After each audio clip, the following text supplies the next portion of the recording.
an outer envelope or that arrive with no postmark. Fox's John Decker. Biden refused to answer a direct question whether he would pack the Supreme Court if he's elected.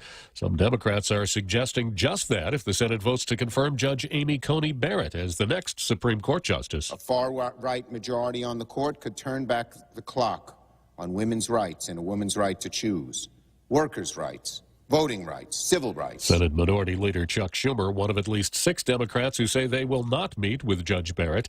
Senate Majority Leader Mitch McConnell critical of that. Our 3 years of rulings on the 7th Circuit are the record of a judge who sets out to do impartial justice under law. Nothing more and nothing less. The judge's confirmation hearing before the Senate's Judiciary Committee is scheduled a week from Monday. The late Supreme Court Justice Ruth Bader Ginsburg buried Tuesday in a private ceremony at Arlington National Cemetery. America is listening to Fox News.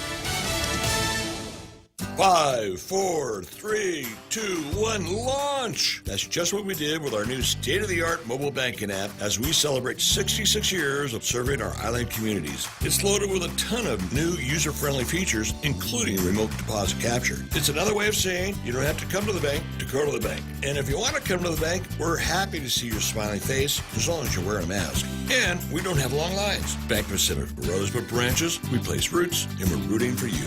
Member FDIC. Half a day. This is Claire Manglona from Security Title with an important warning. Wire fraud is real, and home buyers and sellers are one of the biggest targets, even on Guam. When sending money by wire transfer, be sure to confirm the wire instructions by phone, not email. In this case, it's good to be suspicious and know who you're dealing with. Let the professionals at Security Title work with you to minimize loss due to wire fraud. We are here to help. The music industry mourning the loss of 2 stars on the same day. Grammy Award-winning singer Helen Reddy died Tuesday at the Television and Motion Picture Home in Los Angeles. And Baby, baby, don't get hooked on me. Baby, baby, don't get hooked on me. singer-songwriter Mac Davis has died in Nashville following heart surgery. Both were 78. A federal judge has halted major fee increases for citizenship and other immigration benefits just 3 days before they were scheduled to take effect. The judge saying the last 2 chiefs of the Homeland Security Department were likely appointed illegally. Louisiana will get nearly $215 billion in BP oil spill money for 2 projects planned to restore more than 4,600 acres of marsh and other habitat in the New Orleans area, according to Louisiana's Governor John Bel Edwards. The money is from BP's $8.8 billion settlement for natural resources damage caused by an oil well blowout that spewed more than 100 million gallons of oil into the Gulf of Mexico in 2010 and killed 11 oil platform workers. The playoffs have begun in the shortest ever baseball season. Near perfection to open the MLB postseason. 3-2 Grossman having a good battle here.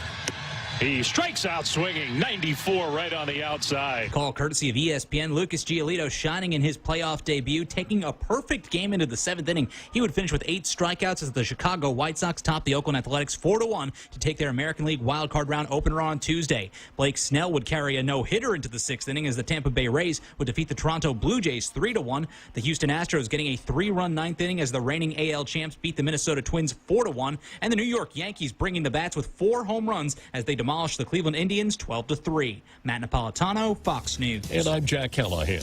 This is Fox News. Time is running out. The last day to respond to the 2020 Census of Guam is fast approaching. Call 645-2020 to respond before September 30. Our call center hours are Monday through Saturday, 7 a.m. to 10 p.m. and Sunday, 8 a.m. to 6 p.m. This is your chance to influence the decisions made for the next 10 years. Don't get left out of the count. Together, we can make a difference. Mezcla Chamorro Fusion Bistro in Hagåtña and Mezcla Dos Upper Tumon are now open for takeout and delivery services. For more information, call now at 479-2652 or 3 or Mezcla Dos at 646-6295. Mezcla Chamorro Fusion Bistro brings you island hospitality with the true taste of modern Chamorro cuisine at the comfort of your own home. They take your local favorite dishes and serve them with extra flair you will only find at Mezcla.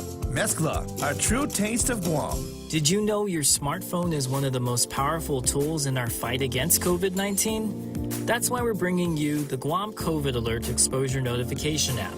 Developed by Google, Apple, and the PathCheck Foundation, the app works by letting you know if you've been exposed to someone who's positive. It's completely voluntary, and more importantly, it's anonymous. Add your phone to the COVID fight. Go to guamcovidalert.guam.gov or download it from the App Store or Google Play now. Help Guam stop COVID-19. Tall Tales with Bob Klitzkie is brought to you by Bank Pacific. Banking on the Pacific for 66 years. Tall Tales with Bob Klitzkie is brought to you by Security Title, providing solutions for complex real estate transactions. Welcome to Tall Tales with Bob Klitzkie, the only show on talk radio where common sense is a lot more common.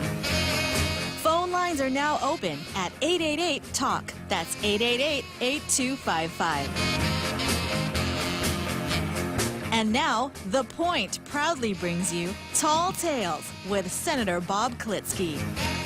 Now, well-regulated militia being necessary to the security of a free state, the right of the people to keep and bear arms shall not be infringed. And as Jose posted on our Facebook page today, there's something standing behind the First Amendment, and it's called the Second Amendment, right, Jose? Yes, sir. Yeah. So let's go straight to Jimmy Ikotny.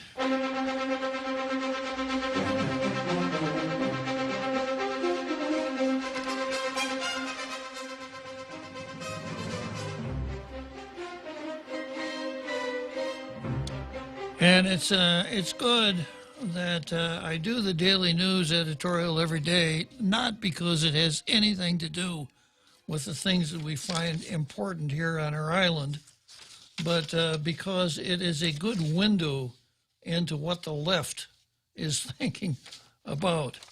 And today is no exception. I didn't use a regular editorial. I've got something else that's probably just as good as a regular editorial. It's by Alexis McGill Johnston. Alexis McGill Johnston is the president of the Planned Parenthood Action Fund. Planned Parenthood means let's have lots of abortions, in case you forgot. And, of course, the USA Today Gannett Service boilerplate that the Daily News runs, as always, way over there on the far left, as is the Daily News from time to time. So here's what Alexis says. When I heard the news last Friday, I knew how hard this would be. I mourned for an evening, then steeled myself for the battle over Justice Ruth Bader Ginsburg's Supreme Court seat. I'm going to get into this a little later on in another context. That was not, the seat that Ruth Bader Ginsburg sat in was not her seat. No one owns a seat on the United States Supreme Court, except maybe you and me and Jose and all of the tailgaters out there in our international radio listening audience. The fact that someone occupies a seat does not make it theirs. I almost said hers. Nice. Yeah. I know how much is at stake. I carry the weight of 2.4 million reminders. The Planned Parenthood patients struggling to live free, and a country has told them again and again that their bodies are not their own. And, of course, this is the lie that the pro-abortion folks keep repeating over and over again. A woman has a right to control her body. Well, fine. Control your own body. If you want to cut off your nose to spite your face, if you can find a doctor who will disobey the Hippocratic Oath, or perhaps one of these puncture artists who would do it for you, fine, go ahead. But an unborn child is not a part of your body. It's a separate entity. It's a separate person. So it's just amazing the way that the left will take the language and turn it inside out to justify the unjustifiable. But this is what she says. The Planned Parenthood patients struggling to live free, and a country has told them again and again that their bodies are not their own. On the bench, Justice Ginsburg wrote opinions that affirmed their right to access the care they need to make decisions about their health, their bodies, their future, and their unborn children that they don't want. I just added that for spice. Some of her fiercest moments came in her dissenting opinions, where she shows us what it means to show up to a fight even when you're down. Every woman in this country owes the bank account, credit card, or mortgage she holds in her name to Justice Ginsburg's careful architecture of gender equality in American jurisprudence. Wrong! Absolutely dead wrong. Yeah, you ladies out there that have credit cards, I'm sorry, you people out there with cervixes that have credit cards don't know a thing to Ruth Bader Ginsburg. You probably owe something to the credit card company, but that's a different story. The judge President Donald Trump just nominated to replace Justice Ginsburg, Amy Coney Barrett, owes her career as a woman in law school, a law professor able to teach while pregnant, and a mother, and a judge on the federal bench, to Justice Ginsburg's hard work. I have a feeling that when Amy Coney Barrett was in law school, she'd never heard of Ruth Bader Ginsburg. She probably looks back at that as the good old days. I can tell you that. I can tell you this, when I was in law school, we'd never heard of Ruth Bader Ginsburg. Trump, Mitch McConnell, and their shameless allies will claim that nominating a woman to this seat honors Ginsburg's legacy. I don't think so. Really, Alexis. I don't think that they're going to want to associate Amy Coney Barrett with Ruth Bader Ginsburg in any way at all. Now, by nominating Barrett, Trump is again trying to make good. As you were, President Trump said that he would only nominate justices who would overturn Roe versus Wade. As expected, the two appointments he made to the Supreme Court have already ruled against access to abortion. Now, by nominating Barrett, Trump is again trying to make good on his threat. Barrett opposes abortion rights and has suggested that Roe versus Wade was wrongly decided and should be revisited. She's also a staunch originalist, horror of horrors. Interpreting the Constitution, a document written by slaveholders, wow, as if our country should be frozen in time.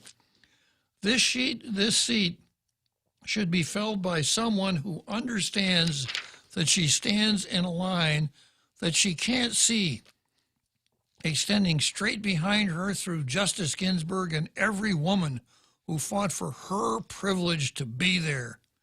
Women whose sacrifice means she has control over her own career, her own life, her own body. Women whose freedom, whether she acknowledges or not, is tied up with her own. Nothing about Barrett's record suggests she will fight for those women, but we sure as hell will. I'd submit that anybody who advocates for abortion so strongly isn't too sure of hell. Yeah. Well, maybe they're very sure. They'd probably rethink it if they were Yeah. very sure. I just got to put a number out to you, Bob. Yes, sir. 61 million. Since Roe versus Wade. 61 million babies killed since Roe versus Wade. Yeah. What did she cite? 2.9 million? Well, that's the women? 2.9 million that are being denied right now. Yeah. That are, I carry the weight of 2.4 million reminders, the Planned Parenthood patients struggling to live free. Yeah. Yeah. 61 million. So they're trying to keep lengthening that line. So that's the long line. If you're looking for a long line behind Ruth Bader Ginsburg, that's the line that you should be looking for. So much for the Daily News. Then we go to the Post. I guess the Post has been pretty busy today, but they're saying information on fraud and misuse of pandemic funds can be reported to the feds. And they try to make an editorial out of it, but there's a phone number, 866-720-5721. This could have fit into a box with black trim around it, with a little with a headline like reminder or note or something. This is not an editorial, not even close. Guam Daily Post. Sorry about that. Okay, so next we go to the card. And let's see what I got on the card for today. The card. There we go. We've got, I've only got two new items on the card. Archbishop Burns versus Lou, which is a carryover from yesterday, which was Father Mike versus activism. And then I've got Bois versus Lee Weber. And Bois stands for what, Jose? The Bureau of Women's Affairs. Also known as the Bureau for Protecting Women's Feelings. For not hurting. Not hurting. Yeah, there you go. Bureau for not hurting women's feelings. Yeah, and then I've got some carryovers like Barr versus London Breed, Tall Tales versus the Supreme Court, Crozier versus Mertz, Justice Ginsburg versus the unborn, Barr versus BLM, so on. So let's start out with Bois versus Lee Weber. And this is a letter to the editor by Jane Flores, September 30, 2020. And do you remember yesterday, or the last 2 days when I was commenting on Lefty Kreis's piece in the Daily News? Remember how I pointed out that the first word that he used in his piece kind of told you everything you needed to know about what he was writing about. And the first word in that piece was I. Yeah. So if you didn't know better, if you read Lefty Kreis's letter to the editor, you'd think it was a scholarly paper that he was presenting to a seminar of ophthalmologists, because the word I appeared in it so often. Well, here we have Jane Flores, and here we go with Jane Flores. The first few words in her piece: as the mother of two nurses who risk exposure not only to Wuhan virus, but also to other contagious diseases while administering to patients at Guam Memorial Hospital, it's difficult to fathom Lee Weber's cavalier attitude towards Wuhan virus deaths. First, it's not just people with comorbidities like diabetes, heart disease, hypertension, etc., who are stricken by this virus. It invaded one of my strong, healthy daughters. So you kind of see where this one's going too, right? So what Jane is talking about here is a column that Lee Weber wrote for the Daily News. He's a weekly columnist for the for the Post, and Yeah, Ron, let me stop here for Ron McNench. He perhaps might want to talk about the writing style of the president of the University of Guam, where Dr. Ron McNench is currently employed. Is that correct, Ron? Yes, thank you, Senator. Yeah, I'm at the university, and it's interesting that sometimes one of the things I have to say, and I hope maybe in the future we'll improve on this at the university, is a lot of times people will have opinions, and they don't get debated. They don't get talked out or in a kind of form or a setting. And I think that there might be more of that in the future, and I certainly hope there will be. But yeah, I think Dr. Price has his views. I didn't read that column that you're mentioning just now, but I will take a look at it. Let me summarize it. Let me summarize it for you, Ron. Are you ready? Okay. Mine, my, I. That's pretty much the thrust of it. But go ahead, Ron.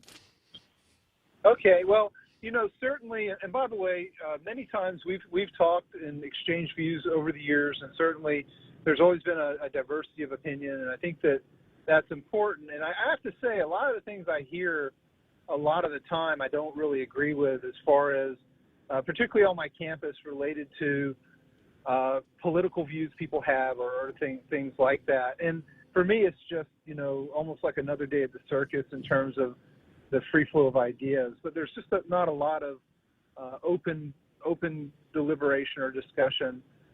I was going to mention, you're talking about Amy Coney Barrett, who I'm a fan of. I think she's going to be a great justice. I see her appointment as pro forma, and I don't really think of, even if, and by the way, who was it? She only got 3 Democrat votes when she came up for the Circuit Court of Appeals. So she had no fans with the Democrats to begin with. And so I don't think she'll be given a fair shake regardless of what she can say before the committee. But one thing I wanted to share with you and your listener, Senator, is last Sunday there was this New York Times piece about Coney Barrett's Catholicism and why, because she was Catholic, she's going to be such a horrible Supreme Court justice. And it really bothered me because, just some of the conclusions that were made, I simply didn't agree with. A person's religious faith does not automatically translate into puppet strings to some political organization or religious organization. It just simply doesn't relate to that. But if you read this article, it's like the world is over because someone who actually has faith is going to get appointed to the Supreme Court, and God forbid that to happen, even though God is the issue to begin with. And that is, they don't want a person of faith really on the court. And that's just simply unfortunate. One of my favorite Supreme Court cases is O'Callaghan versus Sundowner. And the O'Callaghan case basically dealt with sexual harassment, and it was written by Justice Scalia. It was a 9-0 unanimous decision, and it strictly followed the law. And I think that's the point for everyone, is if you want to legislate, get to the legislature. And otherwise, judges simply follow the law, they follow the Constitution, and they do their jobs as neutral and objective referees. And for some reason, some folks can't really grasp that concept very well. And that's just simply unfortunate. Well, you younger folks don't remember the election of President Kennedy in 1960, Ron, but it was one of the controversies around President Kennedy was, well, he's Catholic, so do we want the Pope to be running our country?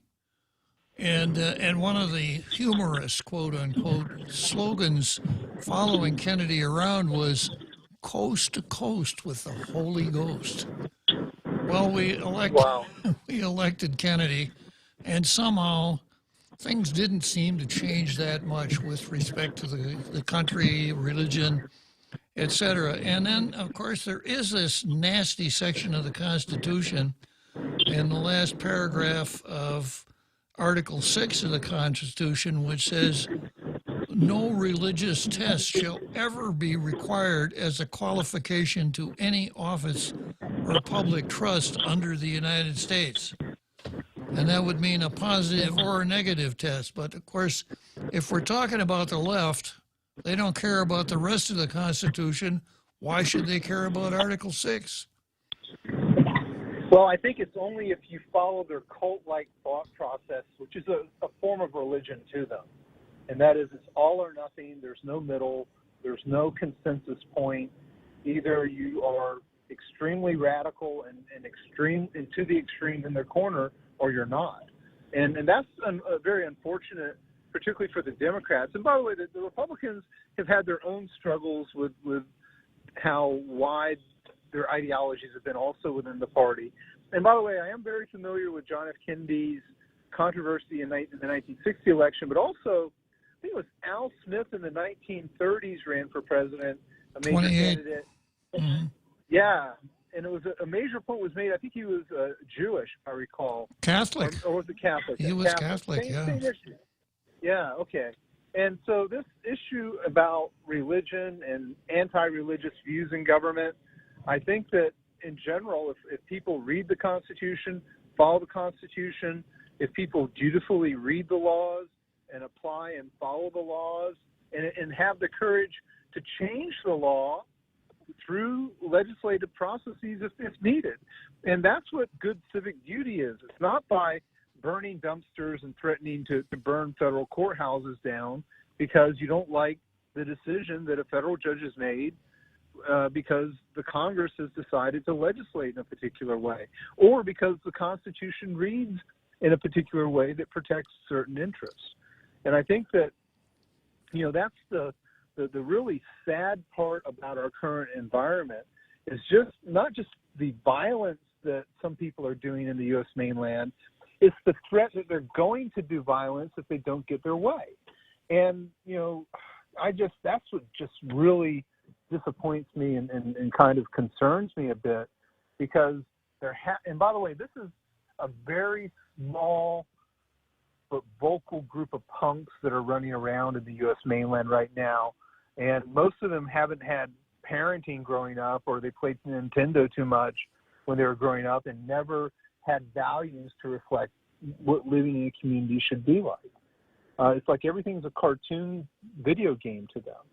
And that's just simply unfortunate. I think that our communities deserve better. I think that civic duty is a very important part of our living process, and we can disagree with other people all the time and debate and argue, and that's the mode that we use to resolve our disputes or to promote change. I've made the announcement on more than one occasion, Ron, that the people that call here and disagree with me have an absolute right to be wrong. Yeah, well, I would never take that away from a caller. Yeah, and sometimes it's just shades of difference. It's not really right or wrong. Sometimes there's just gray areas of opinion that some people have. But in general, the left and Antifa folks, there's nothing in the middle. It's pure evilness, as far as I'm concerned. There's pure anarchistic. And by the way, anarchy is nothing new to the United States. At the time that Theodore Roosevelt was president around 1900, there were anarchists running all over the place in the United States, and through good policing and through community efforts, they were largely dealt with. But this is nothing really new. What's new about it is everybody has handheld phones that they're able to use to sensationalize it. And the only reason they're using their handheld phones to sensationalize it is it's monetized if they upload it to YouTube or to Instagram or to some other service that then they can earn money off of it. And so it's a self-perpetuating media process. And I don't like these national or international social media magnets controlling a lot of who can say what. And I particularly don't like it when they censor the president or other elected officials when they say things that should not be subject to censorship, and they actively censor people. And I think that there's a major issue with that, or major problem with that. you should turn the words of a politician that they're willing to write or state in written form into a counter argument for your own purposes if you disagree with it. You simply don't deny them access to a forum. That's classic marketplace theory for First Amendment rights. Yeah, but the opposite is classic neo-Marxist approach to restricted, limited tolerance, that a good neo-Marxist has a duty to suppress wrong thought and wrong speech. And that's why you see Orwell 1984, no question, that controlling what people can say and how they can say it is a major tool of totalitarianism.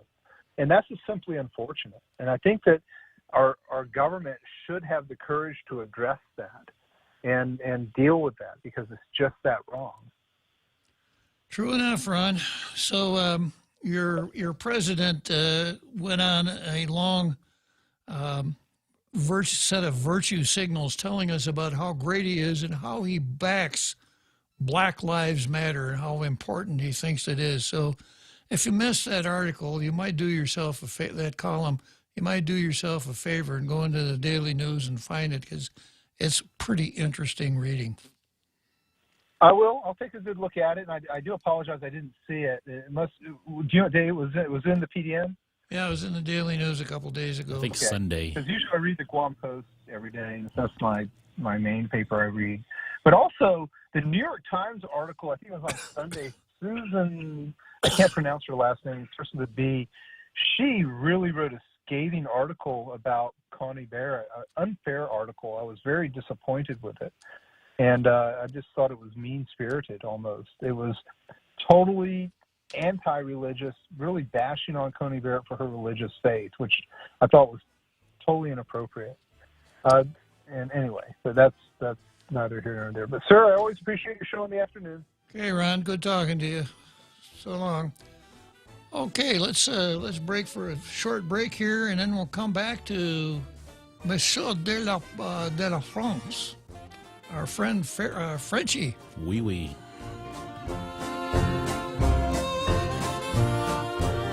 The Extra Point with Jerry Roberts of Guam Training. Hi, I'm Jerry Roberts, and every day on The Ray Gibson Show, I get to comment on the incredibly diverse, fun, challenging, sometimes frustrating, often exciting, but always interesting world of work. I hope you'll be there with us. You can find daily transcripts of The Extra Point at guamtraining.com. Tune in every weekday morning at 7:20 for The Extra Point with Jerry Roberts, brought to you by Guahan Insurance Services and First Hawaiian Bank on 93.3 The Point. Okay, Google. Hey, Siri. Hi, Bixby. Go ahead. I'm listening. Open the Point app. Opening. Live stream, on demand, swap stations. Check out the visual radio. Get the free app available on the App Store and Google Play, or go to thepoint.gu. Tall Tales with Bob Klitzkie is brought to you by Horizon Properties, doing real estate since 1978. 14 years here on Guam. Call Maria Miller from Horizon Properties at 777-7792. We now return to Tall Tales with Bob Klitzkie, soaring over the confusion with his superpowers of truth.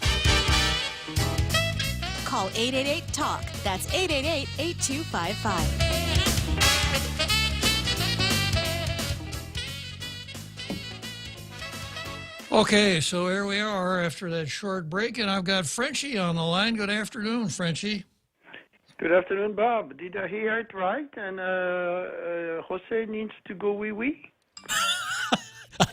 I totally regretted I think it it's right after I door said at it. the end of the corridor, Jose. That's the same conversation you used to have with the real Joe Cruz. Yeah, that's exactly. Unfortunately, despite them working there, it's terrible. Yeah. So anyhow, Yeah, you used to say something like that to the real Joe Cruz, and then he'd go into a long laugh. Yep, that's correct. It's like his ghost is still there, right? I said it yesterday, it would be interesting to watch the rest of the week develop, and it sure has not been disappointing.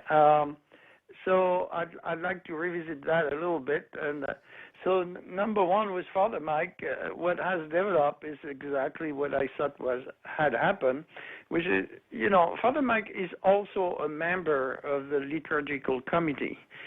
So he's well aware that the committee has been in constant contact with DPHSS reps to fine-tune the technical details of in-church celebrations and make it possible to keep doing it. And actually, even while people were doing parking lot mass, some pastors were not locking the back door of their church, so some people took advantage of getting in, still following all these safe recommendation from the DPHSS.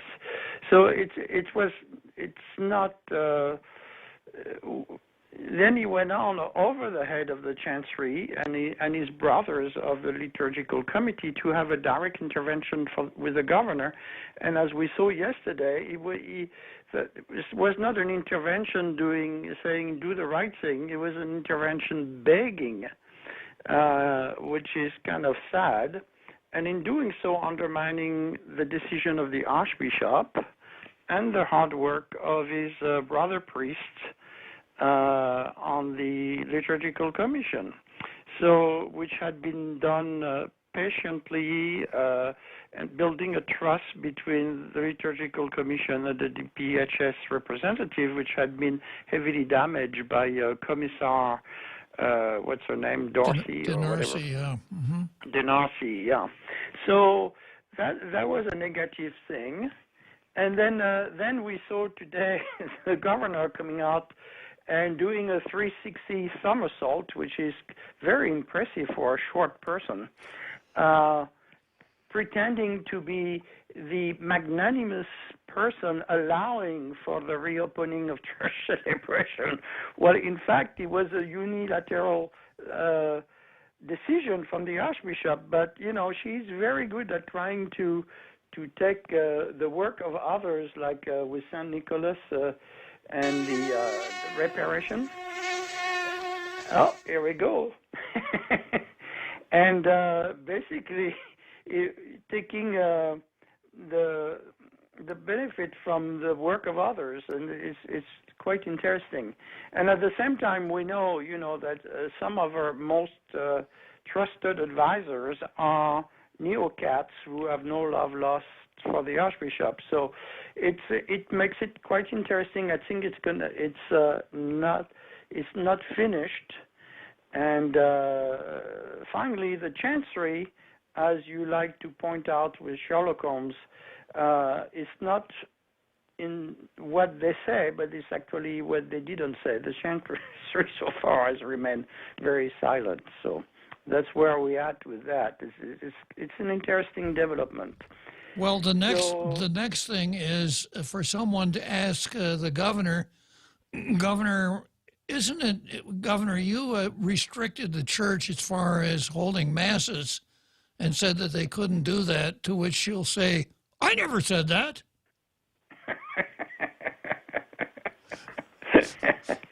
That's correct. Yeah, you're very right, Bob.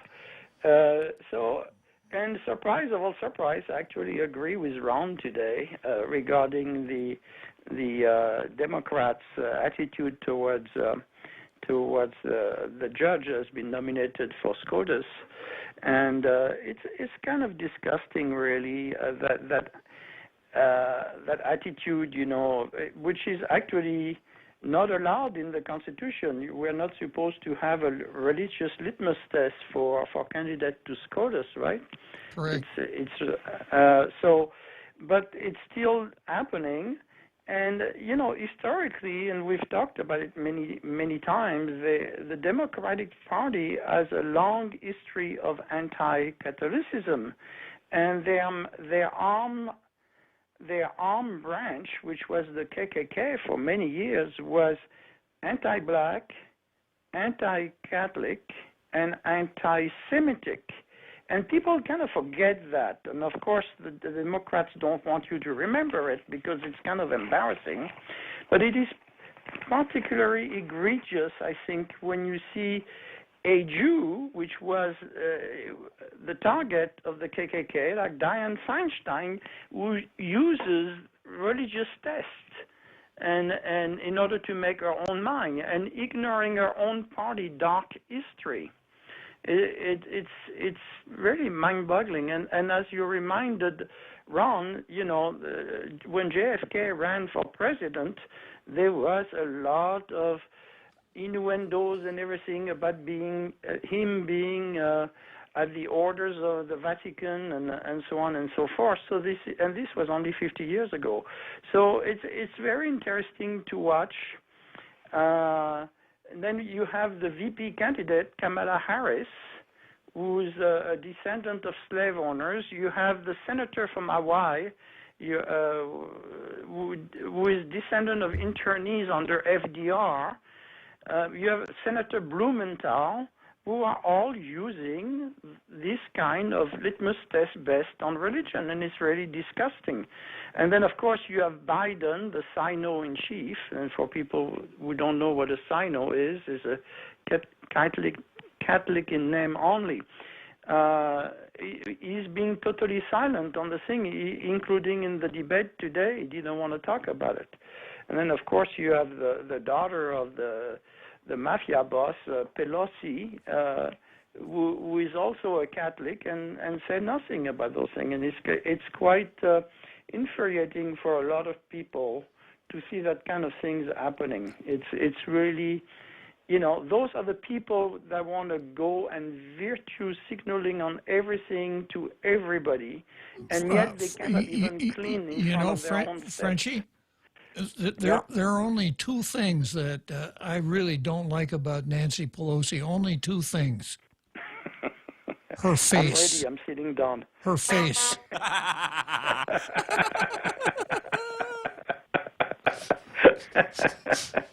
I'm sorry, go ahead. Yeah, that's good. I was done. That was a good punchline. Yeah, Thank you, Bob. So here we are, and it just seems like we're surrounded, doesn't it? With a governor who's anti-Catholic and pro-abortion. A candidate for president who pretends to be a Catholic, but obviously is pro-abortion, and a mainstream media that can't do enough for either one of them, except for the Post. I mean, the Daily News obviously tilts for the governor whenever it gets a chance, and for the separatists. But the one thing we got that they don't have, Frenchie, is tall tales. Yeah, that's right. That's right. And we are very glad to have tall tales. So. And we're going to stick with it. So thanks again for calling Well, up. and if we're going to take a break, make sure Jose takes that break he needs to take. Yeah, I'll remind him, Frenchie. Thanks for the heads up. Okay. All right. Well, the heads, yeah. All right. Here we go. So, well, I guess you got it under control, Jose, right? Yeah, so let's see. It's time for another break, right? Sure, we can take one now. Let's take a break. The 2020 Census of Guam will conclude its primary data collection phase on September 30th, 2020. Call 645-2020 today to complete your interview. Your responses will provide information local leaders need to distribute federal funding for our island's essential services. Call center hours are Monday through Saturday, 7 a.m. to 10 p.m., and Sunday, 8 a.m. to 6 p.m. Respond today, Guam, because together we can make a difference. Everyone has a busy schedule these days, and sometimes we forget to schedule our routine dental checkup and cleaning. Don't neglect your dental health. Schedule one today with Dr. Robert Yang and his Smile team, conveniently located at the East West Business Center on Marine Drive, Upper Tumon. Call us today at 647-8702 or 3. Again, that's 647-8702 or 647-8703. We make smiles happen. Tall Tales with Bob Klitzkie is brought to you by Mezcla. Mezcla Chamorro Fusion Bistro and Mezcla Dos are open for takeout and delivery services. More details, call the Hagåtña location at 479-2652 or Mezcla Dos Upper Tumon at 646-6295. Get your Mezcla fix at the comfort of your home.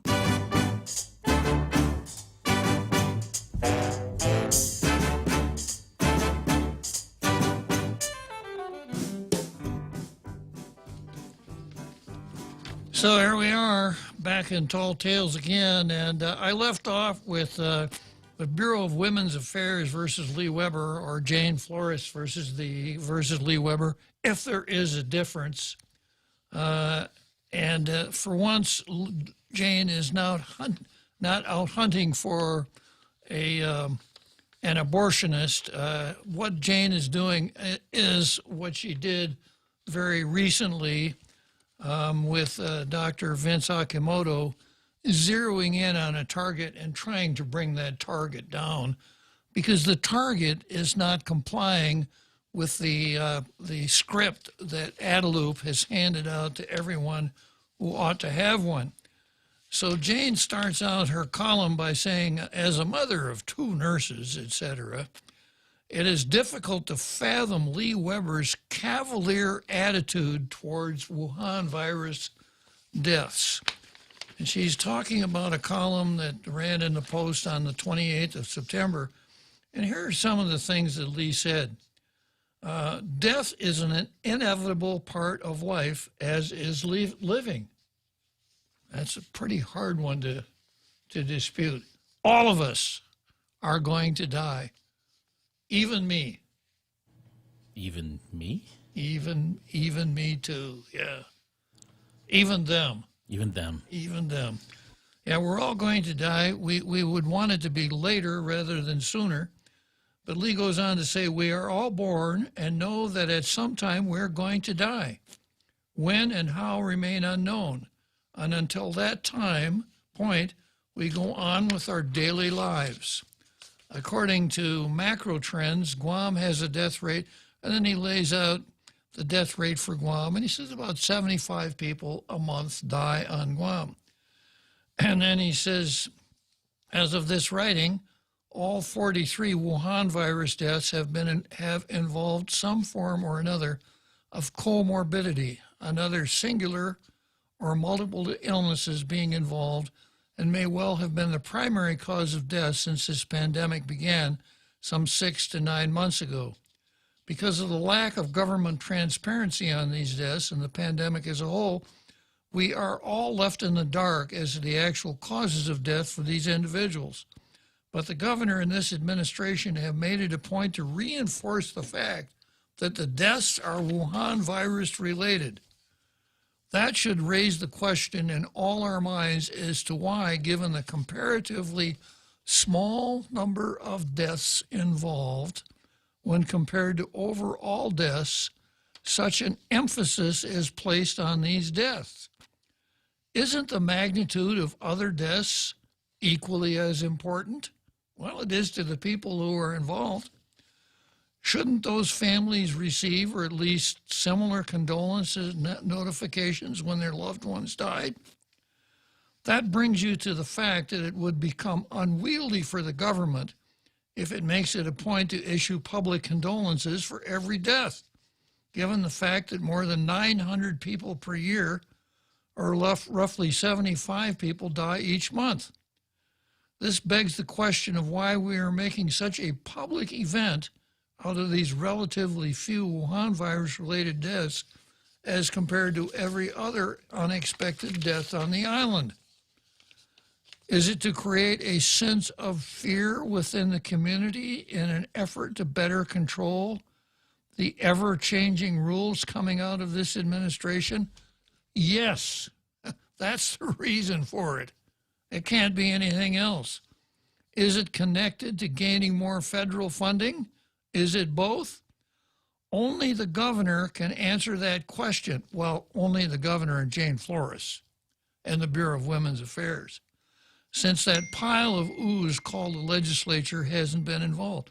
I'd say this is a very nicely worded editorial that talks about something that's important in very polite, dignified manner, but not for Jane Flores. Now, along the same lines, Lee makes the point of, why do we make such a big, have such a big showing when someone dies of the Wuhan virus, as opposed to when someone dies for some other reason. And boy, I guess the governor must have been reading his editorial when she came out with her latest initiative. Governor authorizes $10,000 Wuhan virus bereavement aid. This is exactly what Lee is talking about. Governor Leon Guerrero on Tuesday issued an executive order that will provide $10,000 to each Guam family that had lost a loved one due to Wuhan virus or Wuhan virus-related complications.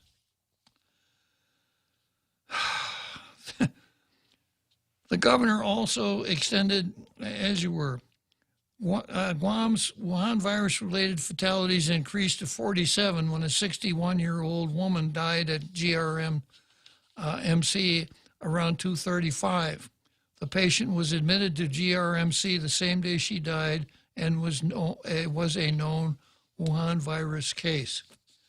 And the article goes on to tell you what you must do to perfect your eligibility for the $10,000. What a way to ensure that nobody questions that. Yeah. Wow. So, if you were to take the Andrew Camacho example, which I really like, to refresh your recollection, Andrew Camacho hypothesizes this situation. A person grew despondent, probably because of this extended lockdown, drank a lethal dose of poison, went to Two Lovers Point, committed suicide by jumping over the edge, hit the water, when a shark came along and devoured his entire body except his nose. Divers went in the next day and recovered his nose. They took his nose to the Department of Public Health and Social Services and inserted a swab in his nose and tested positive for Wuhan virus. Cause of death? Wuhan virus. Yeah. Reward to next of kin? $10,000. All right, I got a couple folks here in the green room. I've got R. Carl and R. Fred. Where has R. Fred been? Boy, we had a couple of candidates last week. Okay, let's start out with R. Carl, and then we'll go to R. Fred. I've got about 8 minutes before the big halftime show here, R. Carl, so go for it. Hey, Bob. Good afternoon. Yeah, I see a very similar pattern going on, with how the the policies are being handled, and it's kind of disturbing, as far as enabling a big group of government employees to stay home and get paid. That, to me, it has the effect of voter influence. When money flows from the government to the populace, it tends to accrue political capital, and that converts to votes. When money flows from private businesses, even small businesses, it doesn't accrue any political capital, and it doesn't convert to votes. I just got an interesting message today from a Facebook friend. His family owns a business. I think it was started, I think it was the early 1980s. It's been around for quite a while. And he was asking my opinion on a letter he had written to one of the senators, so I read it. But his problem is that he can't get his workers to come back to work, because they're so dependent on these PUA funds. It's free money, basically, for just staying home. So he's really facing a problem that could result in his family business, which has has been operating for, I believe, over 2 decades, to go under because he just can't get people to work. Well, Carl, my old Aunt Florence would have said this: "Ain't no sense buying a cow when milk is so cheap." Yeah, exactly. Exactly. But, I hate to be so cynical, but the older I get, the more cynical I get as far as politics and politicians. And I remember a quote from our favorite economist and social philosopher, Thomas Sowell. I wish I had it in front of me, but basically the idea was that the primary interest of politicians is re-election. And whatever is number 2 or number 3 in their list of motivations is far down the line. Number 1 is getting reelected, period. That's how I see these things, how the economy is being handled. And there's also a tall tales rule that comes in here, Carl, and that is that if you want less of something, tax it.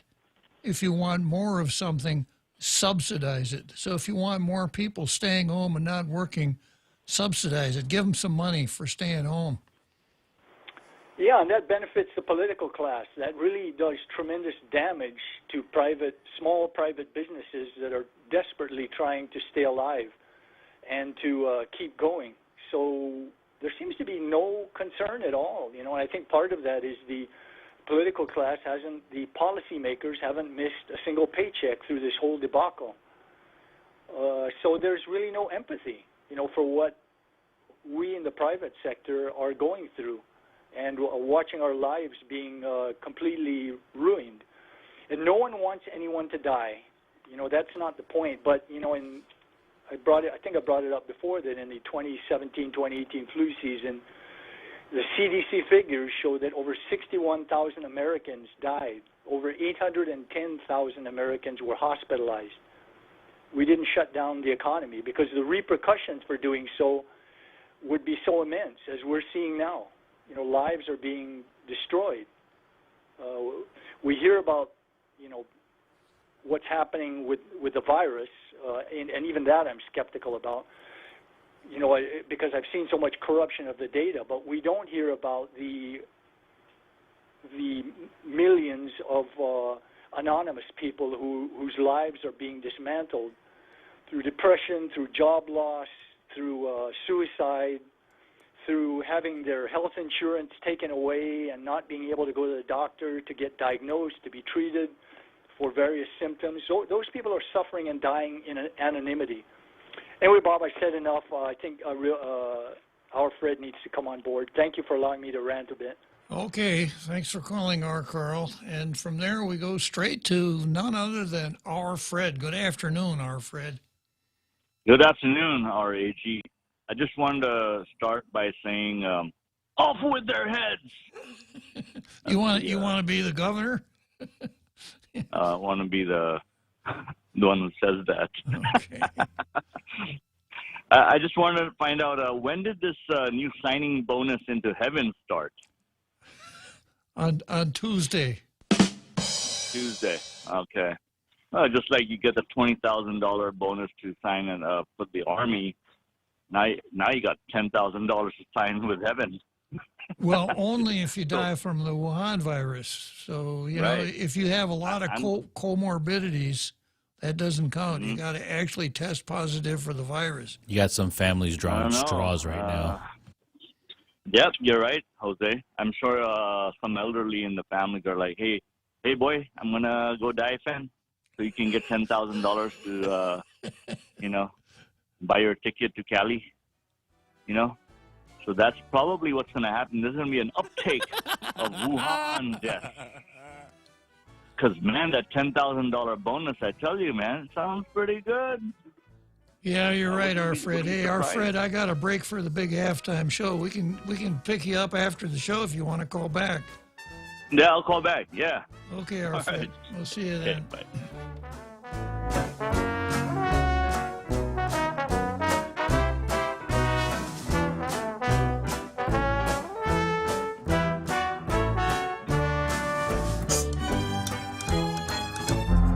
The Point is KUSG, Hagåtña, Guam, 93.3 FM and 104.3 HD3.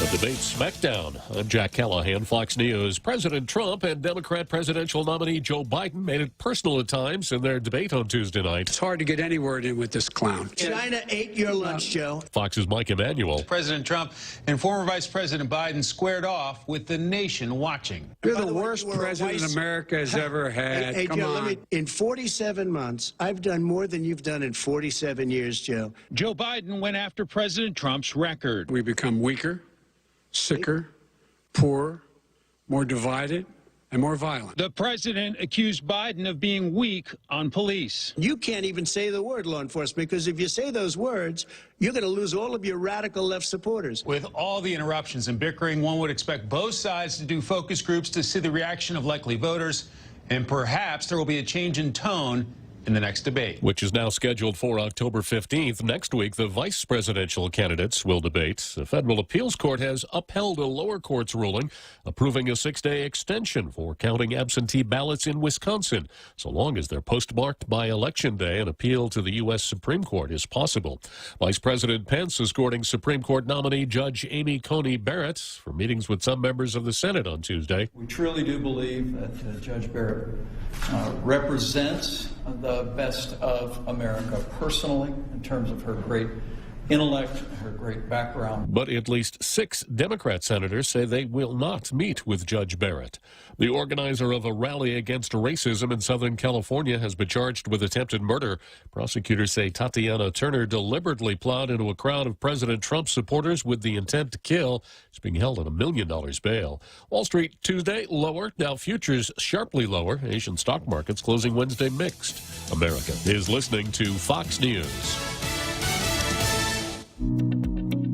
The last day to respond to the 2020 Census of Guam is fast approaching.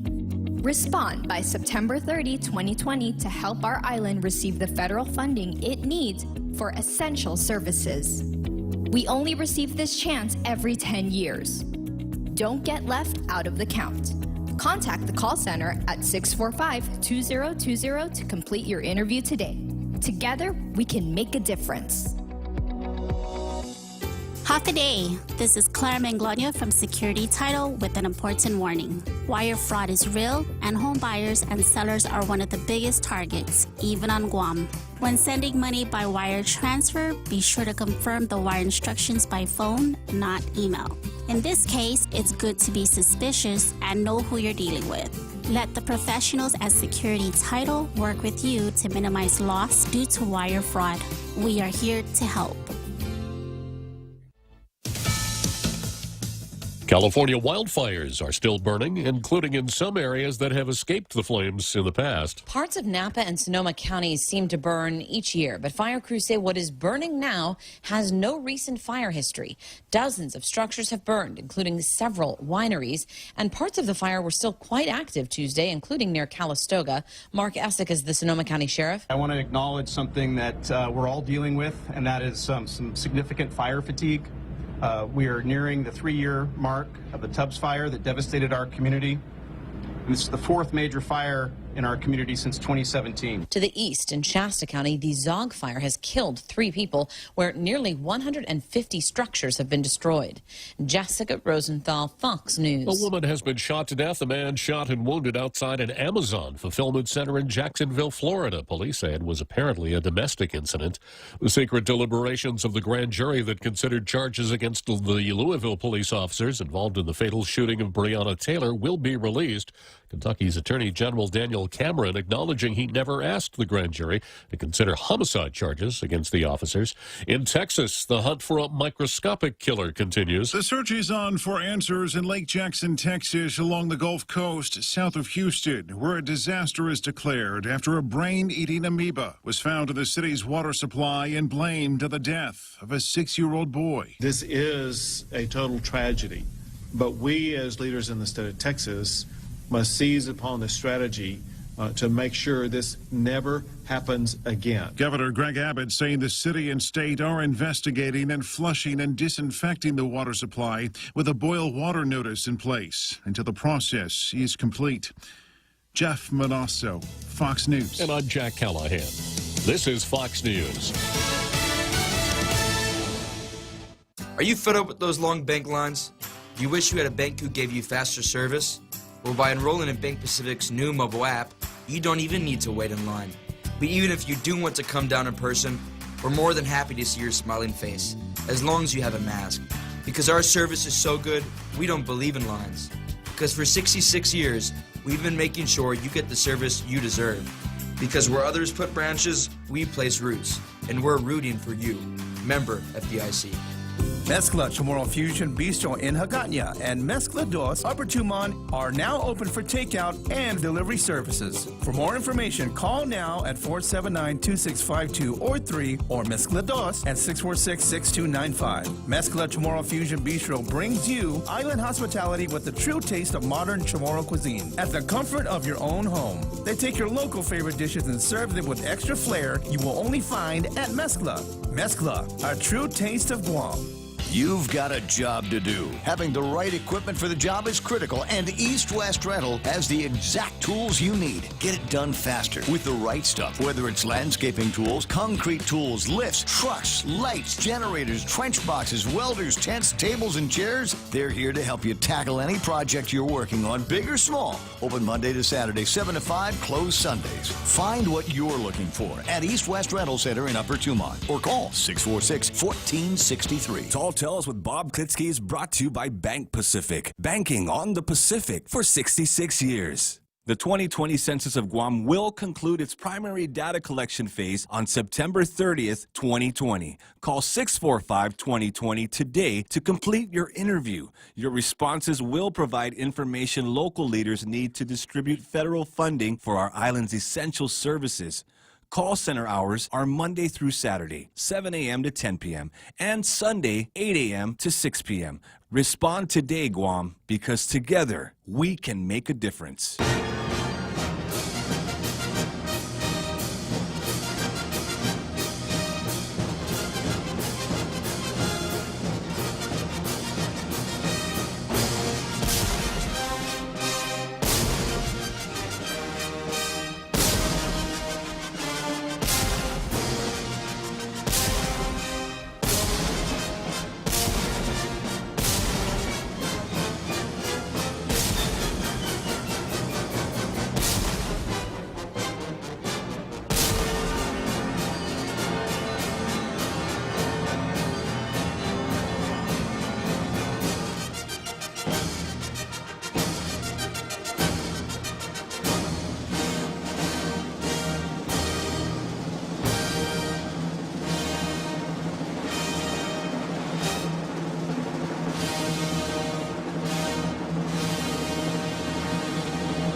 Another great halftime show here on Tall Tales, and we are now back for the second half of Tall Tales. And what better way to start the second half of Tall Tales than with an offering from the Poet Laureate of Tall Tales, Andrew.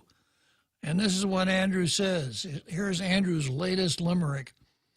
Lou's answer to Wuhan distress is to pander with checks of largesse. I decree and bestow all this federal dough to the victims of pandemic mess. Very good, Andrew. That guy really has a way with words. So it's so true. What logic is there to hand out $10,000 checks to someone who was, I suppose, related to someone that died from the Wuhan virus or related causes? And as I read with Lee Weber's column, death is not something that any of us look forward to. It's something we all face in our lives. If you live long enough, you'll see your parents die, maybe your brother, a sister, whatever, and you yourself are going to die. It's a fact of life, as immutable as anything there is. So we have to take it kind of in our stride that that's what's going to happen to all of us. So is the fact that someone that dies from the Wuhan virus, is that sadder, more worthy, more alarming, more shocking, more something that provokes a greater need than any other death? If we're going to give $10,000 to survivors, then we ought to give the same $10,000 to the survivors of the other 900 people that die on Guam every year. It just makes absolutely no sense. Unless it's motivated once again by the same thing that motivated the governor when she wanted to have all those photo opportunities down at the Hakabotan building when the old folks would come in to pick up their checks, and she could, they could all cry. Anyhow, maybe it's the same thing. But it absolutely makes no sense. Look back to Lee Weber's column. He lays out the facts of death in a very clear, I think even empathetic fashion. He starts out by saying that he's lost his mother, his father, and his 7-year-old son. So he's unfortunately had too much firsthand experience with this. And he lays out the fact that we have 900 deaths a year. What is the point of making so much of the 46 that have died from the Wuhan virus? And then he also points out that there's no transparency. We don't know why these people died. We don't know. We have no information that we could use for contact tracing, and we're just now starting with contact tracing. So I would say that his column made a whole lot of sense, was good reading, and was right on point. However, there's one thing about Lee that everyone probably is aware of, but needs to be pointed out once again. Lee has no cervix. And the fact that he has no cervix means that you really can't rely on much of anything he says. So Jane Flores comes back as the mother of 2 nurses who risk exposure not only to Wuhan virus, but also to other contagious diseases while administering to patients at Guam Memorial. It's difficult to fathom Lee Weber's cavalier attitude towards Wuhan virus deaths. Cavalier attitude. That's what's known as an embellishment. See, indeed it is. First, it's not just people with comorbidities like diabetes, heart disease, hypertension who are stricken by this virus. It invaded one of my strong, healthy daughters. She became so ill she needed IV treatment. I was worried sick for her and for my tiny second grandchild growing inside of her. I prayed fervently that she recover quickly and the virus would not spread to the rest of us. Mercifully, God answered my prayers. Well, this is unfortunate, that your daughter came down with it, but I'm going to be a little bit cavalier here and step back and say, this doesn't give what you say more credibility than you would have if this hadn't happened to your daughter. It is, as Jose says, classic embellishment. Then Jane goes on to say, tragically, as of this writing, 46 people who died of complications due to having contracted Wuhan virus, such was not the case. People whose health is challenged do die at a higher rate. But the point is that most would not have died yet had they not been given the virus, perhaps by someone they love. Weber is correct in that people die every day. Well, okay, Jane, you found some reason to agree with him. But when death is preventable, shouldn't we do something everything we can to not cause those we love to die early just because they may have a health condition? Good rhetorical question, but it's about as relevant as your daughter's illness. It's not relevant at all. I wear a mask around my 88-year-old mother-in-law because I love her. Stand by for virtue signaling. Did we ever come up with a sound effect for virtue signaling? But the closest one right now is this right here. But I mean, I don't want to be insensitive. Yeah. Yeah, that's a little too sad. Virtue signaling is something that you celebrate. Ah. Yeah. Well, it's something you can work on, Jose. Sure thing. I wear my mask around my 88-year-old mother-in-law because I love her, and I don't want to inadvertently give her this virus. We know that this age, every day we have with her is a gift. You could say that about anyone in his 80s. I'm so happy that Jane has recognized that. I don't want to be the one who takes that gift away. Weber's contention that our government has not been transparent with regard to details of these Wuhan virus deaths is completely wrong. Does he or do any of you think the families of those who died really want their loved ones' intimate health details plastered all over the news or social media? That ain't what he said, Jane. Well, what a hit piece. And the next, when Lou runs for governor for re-election, Jane, you can be part of the opposition research because you can crank out the hit pieces. Then she goes on to say, their medical history is none of our business, not anything we're concerned about. Not to mention that it's against federal HIPAA law, which guarantees privacy with regards to the details of a person's health, even if they die. What is our business is that this virus is spreading and that the people are dying from complications associated with it nearly every day. Mothers, fathers, nanas, tatas would not have succumbed had they not contracted this virus.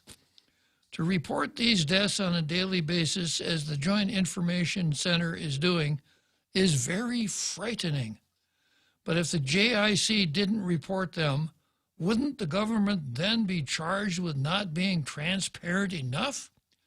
Would not the loved ones of those who were contracting this virus be clamoring for more information, how to prevent its spread? My nurse, who recovered, says the attitudes of most nurses who see firsthand how Wuhan virus wreaks havoc on the human body is that they don't care what critics are saying. They don't care what critics are saying. They know how serious it is. They do their jobs and hope that most people respect what they do enough to take this virus seriously. Just one non-sequitur after another. Attitudes like Weber's are dangerous.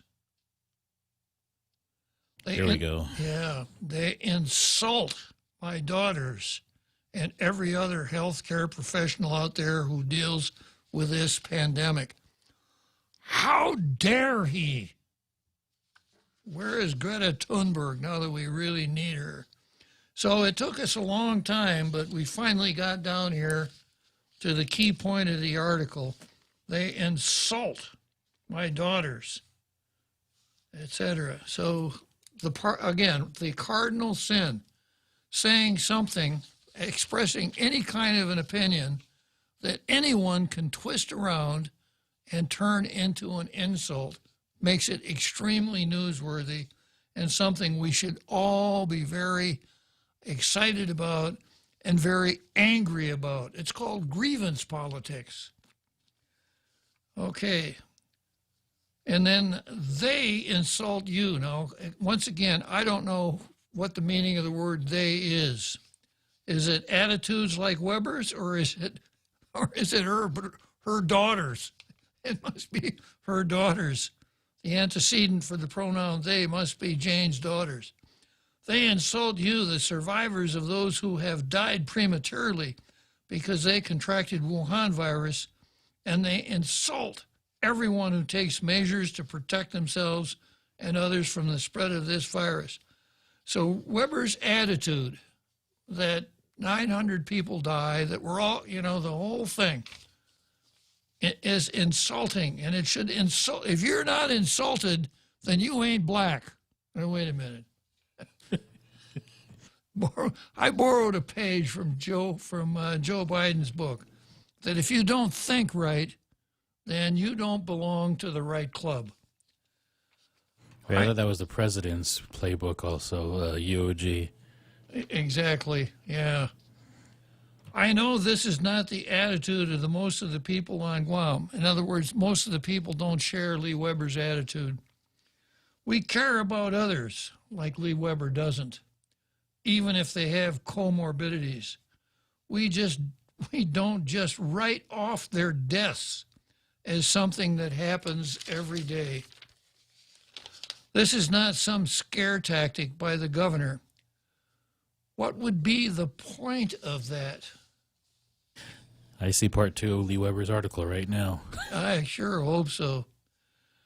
I thought that I heard fingernails scraping on the bottom of the barrel when I read Kreis's column on Sunday, but I think Jane has gone a little bit lower. There was another bottom. There was another bottom in the barrel.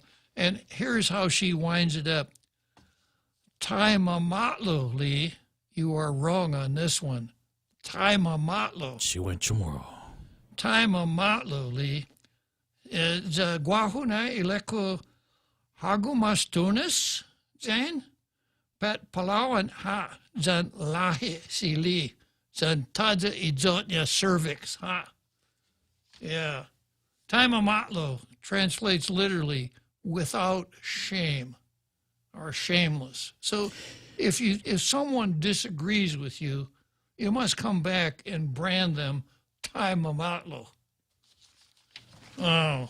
The big fallacy of a letter like this is that you're not even allowed to respond to it. Like right now, we're going to be criticized for responding because exactly. She propped up her daughters. Yeah. She propped up an illness, and how dare we do that? Exactly. And it was insulting.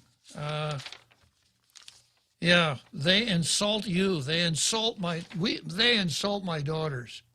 Yeah, that's it. End of story. It's called a red herring. Yeah. Okay, let's see. I thought it'd be Jane on the line, but it's not. It's our Fred. Yeah, welcome back, our Fred. Oh, I never went anywhere. Oh, you stayed on. It's still my first round. Okay. Remember, it was halftime, baseball halftime. Okay. So Lee Weber's right. I mean, there's people. The Wuhan virus is another flu.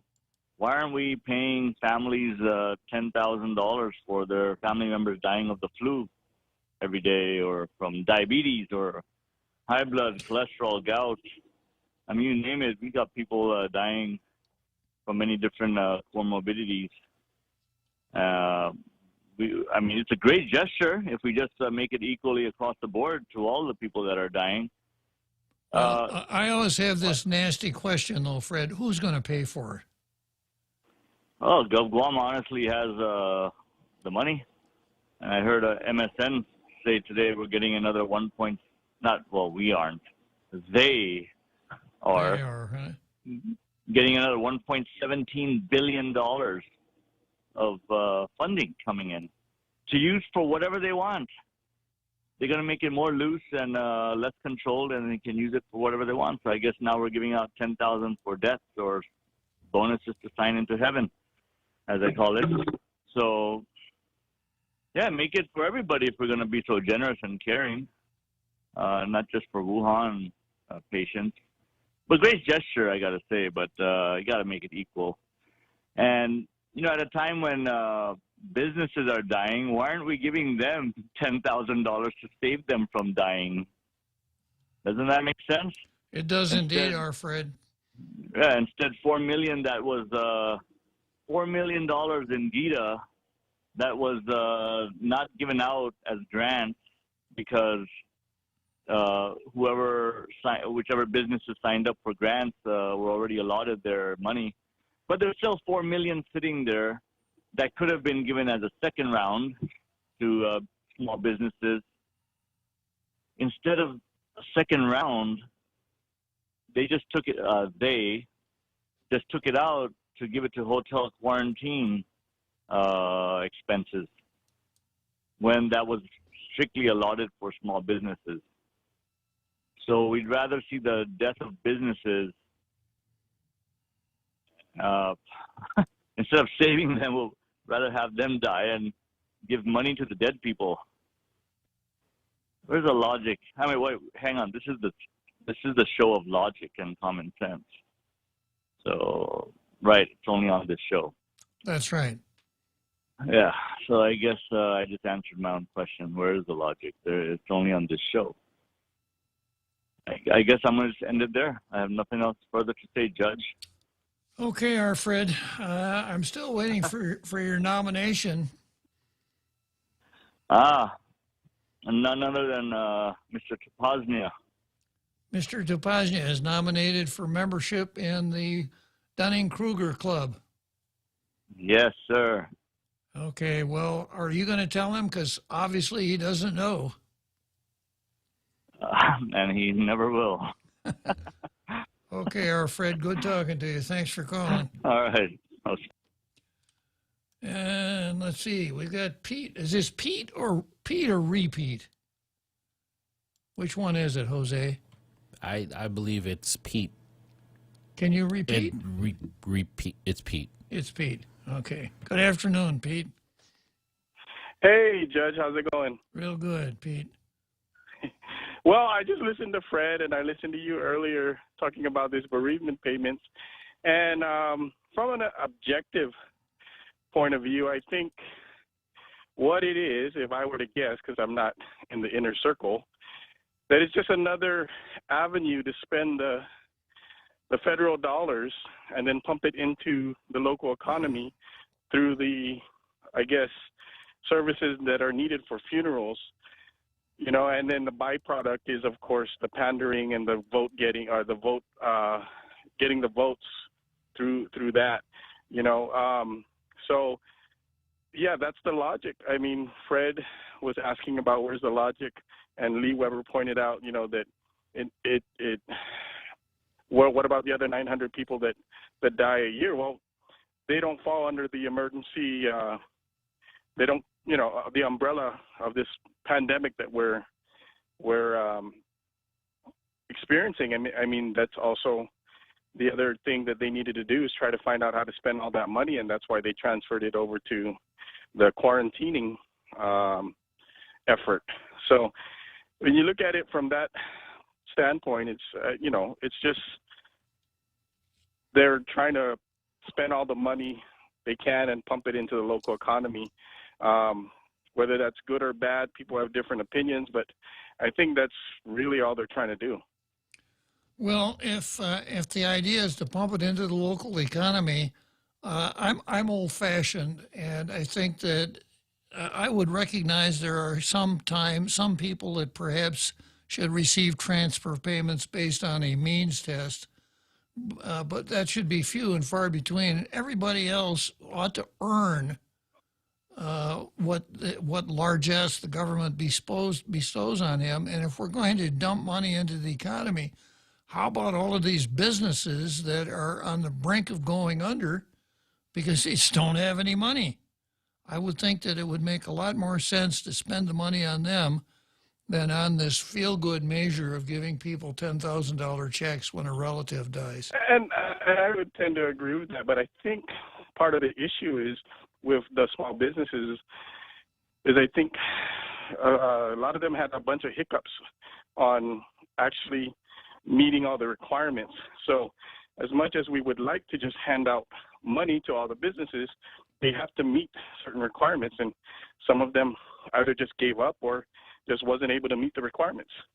Well, then perhaps they need the assistance of counsel. And I understand that Judge Iriarte has appointed the public defender to provide counsel for people who arrive and are sentenced to quarantine. Maybe we could expand that phenomenon, Pete. I'm not sure if that's possible. I think you're going to pass on that one, Pete. Stepping in. MSN should be stepping in on that, helping. You know, and Fred also talked about the money that's coming. Here's an interesting fact: CNMI is getting 3 times more than we are per capita because Kilili made a personal phone call to Pelosi to get more money for CNMI. So he's up there fighting the good fight. But I don't know whether our congressman is, fighting the same kind of fight. But as you pointed out earlier, he's gonna, or actually it was another person that was pointing out that whatever benefits Guam gets, MSN will be able to stand up and take a bow and take credit for it, even if he wasn't really involved. Well, if it starts to rain and you are the one that's supposed to be the rainmaker, when it starts to rain, you go out and you start dancing, right? Yep. Yeah. Well, that's. I just wanted to throw my 2 cents in there. It does sound kind of fishy and kind of funny to be giving funeral money to people, but I think if I were to try to just objectively break it down, I think that was the intent, which is to just find a way through the federal guidelines to get money into people's hands in the local economy, and a lot of that money is going to end up, getting into GovGuam coffers through taxes. Okay, Pete, I'll tell you what, I will allow it. I'm glad you called. All right. Okay, 7th inning stretch coming up here.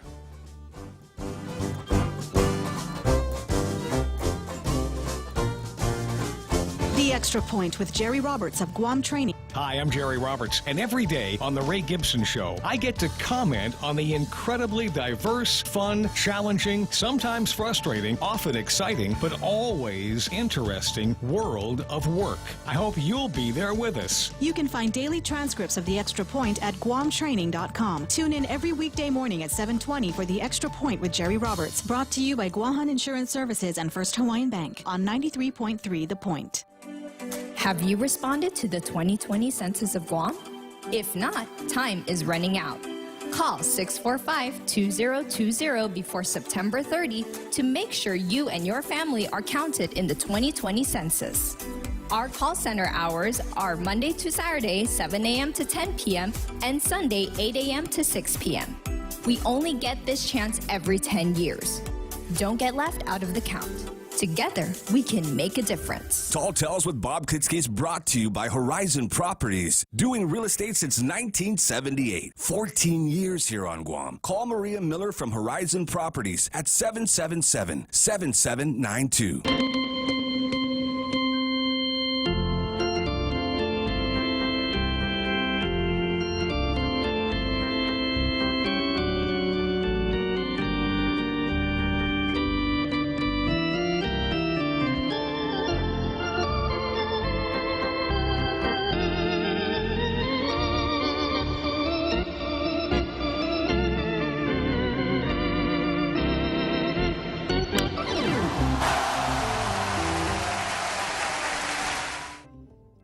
Here we are, Wrigley Field in Chicago, and we hurry from Wrigley Field right back to the historic studios of The Point here in Upper Tumum. Next item on my card is Archbishop Burns versus Lou. And that sound that you might hear in the background is Archbishop Burns taking a victory lap. Do we have a sound effect for victory laps, Jose? I don't even think so. I have something here, but I can't find it. Oh, okay, all right. We have a lot of sounds. So I started this part out with Father Mike on September 28, where Father Mike, there's an article here in PNC where church wants to be included in easing of restrictions.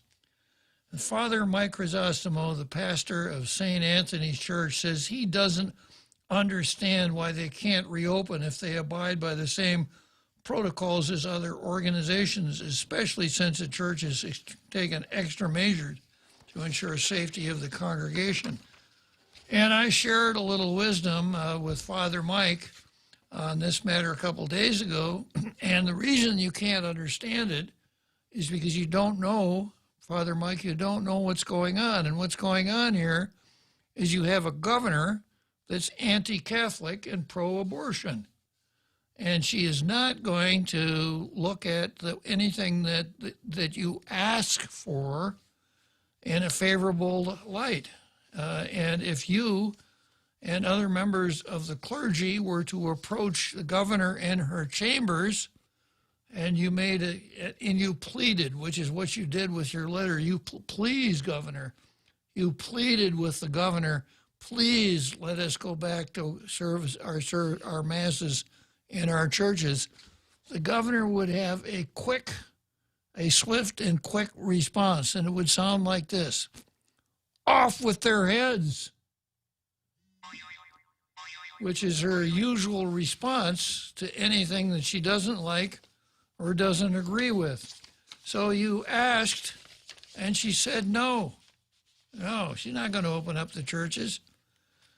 We have an article even from, churches are not yet allowed to reopen for indoor mass and other group activities, according to Adelup.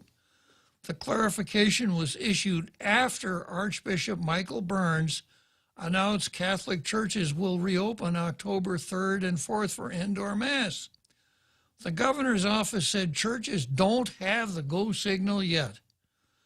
Quote, during the life of this pandemic on our island, churches have unfortunately presented a significant portion of Wuhan virus clusters identified through contract tracing. That's new. Yeah, we just found that out when the governor issued that release. By the way. Sir, yeah. We want every person of faith to safely return to their places of worship as soon as possible. To accomplish that goal, we are actively reviewing potential safety protocols prior to making that decision. Once this review is complete, an official decision will be made. We thank the community for its patience as we work to strike a reasonable balance between our spiritual well-being and our physical health. Burns had issued a statement that Mass will be held inside churches while following strict COVID-19 protocols. So after Father Mike begged and got nowhere with it, the Archbishop came out and said, we're going to have Mass on Saturday and Sunday.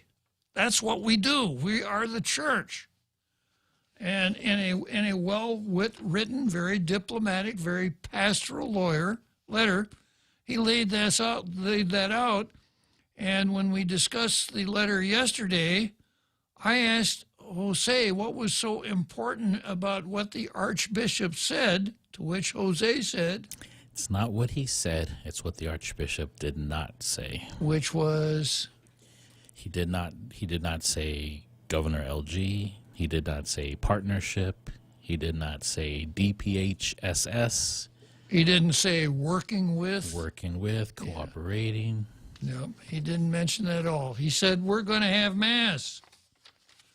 And then there was a release that there would be a demonstration today at 4:30 at the ITC intersection. And then the next thing that happened is this. A story that ran in the Daily News about noon today. The governor will allow people to meet for indoor religious services beginning service Saturday, according to an announcement from Adelup. Services are subject to guidance from the Department of Public Health and Social Services which will be forthcoming. On Tuesday, the Archdiocese of Agana announced it would be holding indoor Mass this weekend, which at the time was in conflict with current orders preventing groups from gathering. In Wednesday's announcement, however, the governor's office said the Archdiocese of Agana was notified of this consideration days ago.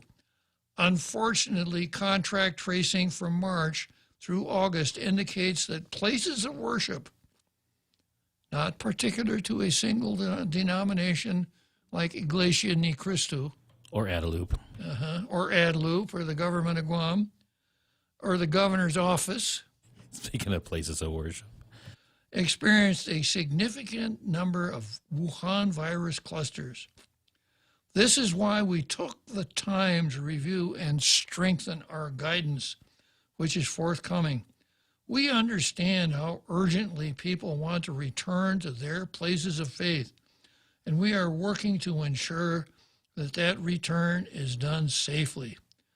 The governor's office noted that Wuhan virus is still a threat, and if we don't work to manage this threat responsibly, we risk even more lives and livelihoods and $10,000 payments.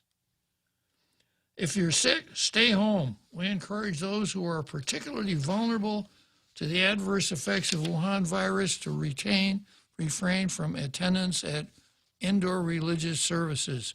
We further ask responsible leaders of our island's community to encourage their employees and congregates to download the Guam Wuhan virus alert smartphone app, etc.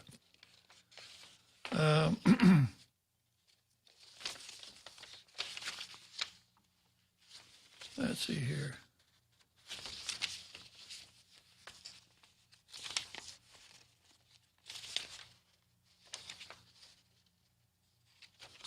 Okay, and then I have a release that was dated today. The following is a statement from the Office of the Governor relative to the reopening of indoor religious services. Governor Leanne Guerrero, in consultation with the Department of Public Health and Social Services and the Physicians Advisory Group, will authorize the opening of indoor religious services subject to forthcoming public health guidance, effective Saturday, October 3. The Archdiocese of Agana was notified of this consideration days ago. Wow. Days ago. I said yes before I said no. I was for it before I was against it. Notified days ago. Wow. Everyone is prohibited from going to the beach because of Wuhan virus. I never said that.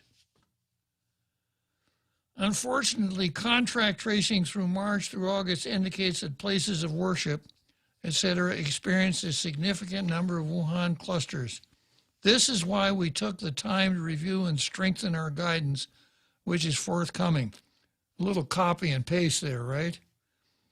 We understand how urgently people want to return, etc. Wuhan is still a threat, and if we don't work to manage this threat, etc. So it's it's the same old release, except in the beginning, she says, will authorize the opening of indoor religious services. So here's how it went. Mike Chrysostomo sat down at the poker table, and he led a low suit card, right? And the governor just trumped it and took it off the table. Then the archbishop came along and laid out an ace of trump. And after he did that, the governor came back and said, I'll see your ace of trump, and I'll raise you not opening the churches. Yeah. But when the archbishop did not change his stance, guess who backed down? Yeah, that's pretty appropriate, because that good, the bad, and the ugly reminds us of the Mexican standoff, which was a primary feature of that film, where three people are all drawn down on one another. Mm-hmm. And of course, if you're Great device. if you're in one of those standoffs, the one that shoots first loses, because he'll kill the other guy, and then the one that you didn't kill will kill you. So when it came to the Mexican standoff, the governor blinked first. And the only thing I have to say is, it's about time, because there is a First Amendment that I read from time to time so that people out there and our international radio listening audience don't forget. Congress shall make no law respecting an establishment of religion or prohibiting the free exercise thereof. And that's exactly what the governor was doing. She wasn't saying, for gatherings of this size, these are the rules. She was saying, churches are non-essential. Therefore, they cannot be opened. That was Commissar DeNorsi. I cannot support and will not allow sacramental services, is what she said. Okay, so let's see who I got on the line here. I lost my stack here for a second. It's coming back. I've got R. Carl and Curbside Jack on the phone. So R. Carl, you already had one ride on the Ferris wheel. Jack wants to get his supper at the window at the curbside drive-through, and he wants to go somewhere and eat. So I'm going to take him first, and then I'll go to you, R. Carl. Hello, Jack. Hey, good afternoon there, Bob. Yeah, I wondered if you caught James Forrest's article in the Post today. I did indeed. You must have tuned in late. Yeah, I'm sorry for that. You know, I'm really angry now. This lady's supposed to be responsible, and she wears it proudly that she's looking for an abortionist for Guam. Yet in this letter that she penned, I don't know if you noticed it, in that paragraph where it starts, first, it's not just people with comorbidities like diabetes, heart disease, hypertension, etc., who are stricken by this virus. It invaded one of my strong, healthy daughters. She became so ill, she needed an IV treatment. I was worried sick. And get this now. Uh-huh. For her and for my tiny second grandchild growing inside of her. I caught it, Jack. How pissed off can one person get? I think you could absurdity. You could rephrase it. You could rephrase that question. How hypocritical could one person be, right, Jack? I think that's too big of a word for her right now. I'm just really irate right now. So pissed off that she has the audacity. Yeah, I spent a fair amount of time on it. Lee Weber's column was well written. It was common sense. It was not inflammatory. It made some good points, and it dovetailed so nicely with the governor's new initiative of giving $10,000 to the survivors of anyone that succumbed to the virus. And then Jane Flores has to come along and attack Weber for no reason at all, other than but at what point does this lady believes that anything in a woman's womb is a fetus? At what point did that become her second grandchild? I want to know at what point that dawned on her that that's a human being. When their dogma has always held it's just a lump of flesh. It's not really a person, right, Jack? I'm just really irate right now. How many unborn children were killed because of people like this? I'm just really 61 million, Jack. Lost for words right now. 61 million, Jack. And it to her, that's her grandchild. her second grandchild inside its location in the womb. And she's actively searching to kill more, except hers. I'm really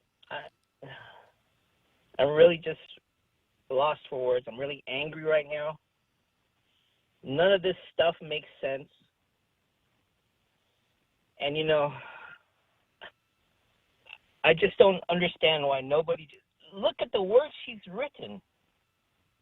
This lady is looking for an abortionist, and she has the gall to say that inside her daughter's womb is her second grandchild. How do we know it's not an iPod? Good points, Jack. Jack, when you get home, you may want to look at today's. I'm cooling off right now. I read this article and I can't go in the road, so I don't want to be a Karen. If I would, I'd be a non-cervix Karen. But none of this makes sense. And so Jack, I gotta go because it's about the home stretch. But you may want to, right, Bob. you may want to look at today's episode on YouTube. I think you'll probably like the treatment that Jane Flores's column received. Good talking to you, Jack. Have a great day. Down the home stretch, I'll pick up you, Carl.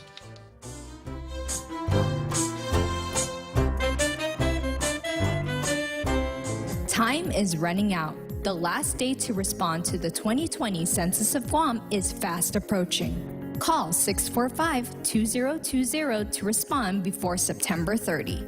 Our call center hours are Monday through Saturday, 7 a.m. to 10 p.m., and Sunday, 8 a.m. to 6 p.m. This is your chance to influence the decisions made for the next 10 years. Don't get left out of the count. Together, we can make a difference. Okay, Google. Hey, Siri. Hi, Bixby. Go ahead. I'm listening. Open the Point app. Opening. Live stream, on demand, swap stations. Check out the visual radio. Get the free app available on the App Store and Google Play, or go to thepoint.gu.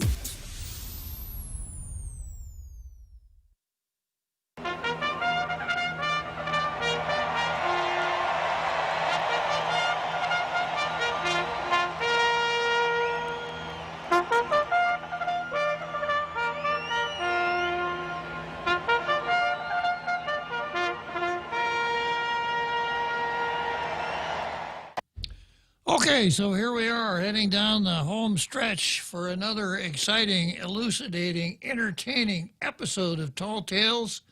And who do I have on the phone? The most dangerous man in the room.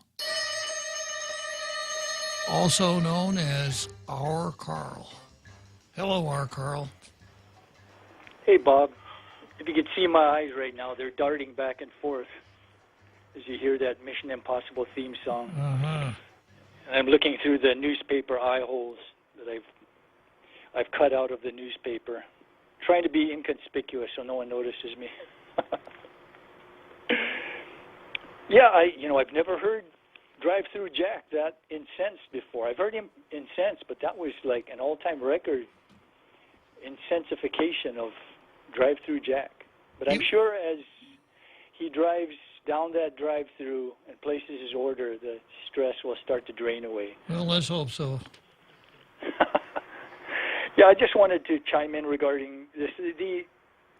I think the core idea behind this whole lockdown, quarantine, and all this stuff is that every life matters. People who want to end this just want people to die, But aren't they, in a sense, because of where this is at now, 46 deaths, we don't know where it's going to end up, 75, over 100, nobody knows. But aren't they, in a sense, saying, these lives are expendable? Because, if that wasn't the case, if every life really counts, then GovGuam offices are supposed to be one of the primary spreaders for this virus. Why don't they shut down all GovGuam offices? Homes. I think homes are like the number one source of spread for the whole island. So why not just ban us from going to our homes? I know that seems a little extreme, but I mean, I'm taking this way of thinking to its logical extreme. I go to the supermarket every night, I wear a mask, I do the whole thing so that people don't have their hair catch on fire. But there are thousands and thousands and thousands of people that go to supermarkets over the course of days and weeks. People are going to get infected at these places. They test people with the little temperature gun, but those things are inaccurate. They don't contact your skin. They're notoriously inaccurate. But I've read somewhere like 8 to 10 degrees off in some cases. They're cheapy little guns. They don't work. I've read of a study where over 40% of people in this particular study had the virus but were asymptomatic. So people in these supermarkets are going to get infected. There's just no doubt about it. They wear these cheap masks and the virus goes straight on through. We pass each other in the aisles. So if they're really serious, shut down all the supermarkets. I mean, if they really want to, if every life matters, as they're saying, and, tayo mamalaw for us wanting to work and... Dispensa Diyos, Carl, tayo mamatlo dulo, debut sa ngani aguno, guaha si Alan gi otro na line, Cosinya na igwe chansa. Oh, I always get a kick when you speak Chamorro. So I'm going to ask you to I'm going to ask you to yield to Alan so that he can get in before the end of the program. Okay? Absolutely, it's my second ride on the Ferris wheel. Thanks for allowing me to toss in a couple of extra bits. I appreciate it. I'll listen. Okay. Good afternoon, Alan. Good afternoon, Alan. Hi there, sir. What can you tell me, Alan? Well, I have some questions in regards to public health, and I'm 24 years old. I'm half Filipino, half Chamorro, and I'm a local here on Guam. And I'm really concerned because public health, when they say that you're positive, they want to come over to your house. And I'm getting these communist and USSR vibes. That's what we're all been getting with this lockdown. And I'm pretty concerned because they would want us to just stay home and contain to ourselves. And it's pissing me off because I've asked many nurses if that there are different strains of COVID-19. And I wanted to ask you guys, because you guys are educated more into the law as I'm still learning, is this against our constitutional rights of them wanting to know our privacy, wanting to monitor us at where we live? Because I haven't given them my address, but I'm getting annoyed because, the pool of benefits that are out there are not consistent. A lot of people aren't qualifying. And when they demand us to stay home, we're not going to get income from our jobs. What can you tell me about this? Did you did you arrive from off island, Alan? No, I'm a local. I've been in this stupid lockdown for a long time already. How did you get there? To where? What was the precipitating event that caused you to be in home confinement? Well, I've been at home since the lockdown started. With my girlfriend and I, we went to the doctor because she was having symptoms, but these symptoms have been recurring for a year, way before the coronavirus. And the first time she got tested, she was negative. The second time we went, now they say that she's positive, but she does not have a fever, the asymptomatic syndrome that's been going around, right? Mm-hmm. And my concern is that they wanting to know where we live and to make sure that we stay home, and I feel like they're just controlling us. I understand, but I need a little bit more information. How did they get a bead on you in the first place, Alan? Well, they got our results because we weren't told when we went to urgent care at FHP. They did a COVID swab on us, but we didn't want any, but the guy was insistent on it. And from what I remember is that it's our right to refuse COVID testing if we wanted to. And then they called us the following day saying that she is positive. And They told us we have to cancel our appointment. Hey, Alan, I'm sorry. Can you call back tomorrow, and I'll work with you on this tomorrow, but I run out of time for today. Oh, I see. Okay? All right. Okay, thanks, Alan.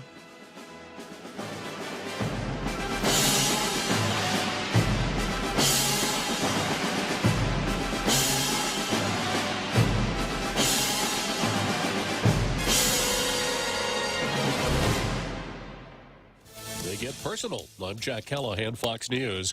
In a fiery debate in Cleveland, President Trump and former Vice President Joe Biden argued about the Supreme Court, about the economy, and the coronavirus outbreak. Do you believe for a moment what he's telling you in light of all the lies he's told you about the whole issue relating to COVID? He still hasn't even acknowledged that he knew this was happening, knew how dangerous